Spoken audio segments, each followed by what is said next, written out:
Scientists from the UN's Solar Mitigation and Climate Control Body have apologized for their most recent catastrophe when unexpected cascading events from dimming technologies stopped the monsoon in Asia, leading to a catastrophic drought, famine, and the death of 1 billion people. The failure of the monsoon in Asia last year and the subsequent rice famine directly contributed to the deaths of 1 billion people, say the UN's latest report on our planet's unfolding climate catastrophe.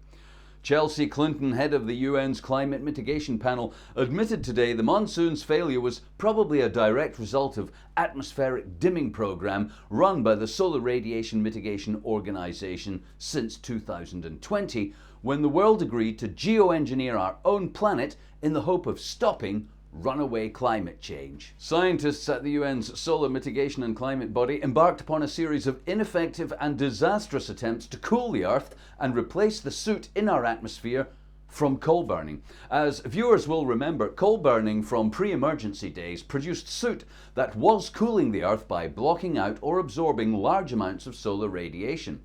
In order to replace its cooling effects after the climate emergency in 2025, scientists massively expanded the program, which uses weather balloons to lift thousands of tons of sulfate aerosols into the troposphere.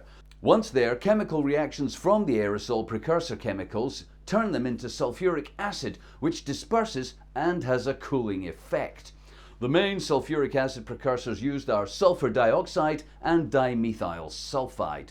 It was hoped these aerosols would cause a global cooling effect on Earth worth up to 2 degrees, directly replacing the soot from coal burning. It was always known there were risks and unknown adverse unintended consequences from such widespread geoengineering, especially when so little research had been done into its use. Virtually none. It seems that rather than the quantity or type of aerosol being used causing the monsoon's failure, it's the unpredictable action of the jet stream which has shifted so far from its usual coordinates that the moisture-bearing clouds that bring the monsoon are now carried far away. In a show of unity and solidarity with the continuing program to cool the Earth, both presidents of China and India released a joint statement saying, "1 billion deaths is only the beginning. We're fighting for the survival not only of our species, but of every species on Earth.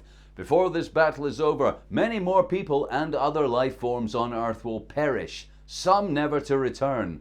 Our current rate of extinction is now 300 species a day, which is up 100 species a day on 2020. The stakes could not be higher, nor the catastrophes more pressing. We commend the work of the UN Atmospheric Mitigation Body on its efforts, and we mourn those who perished from our efforts. Now is not the time to falter or waver. We must seek ever greater solutions to cool our planet, mein Führer, or the death toll will be much greater."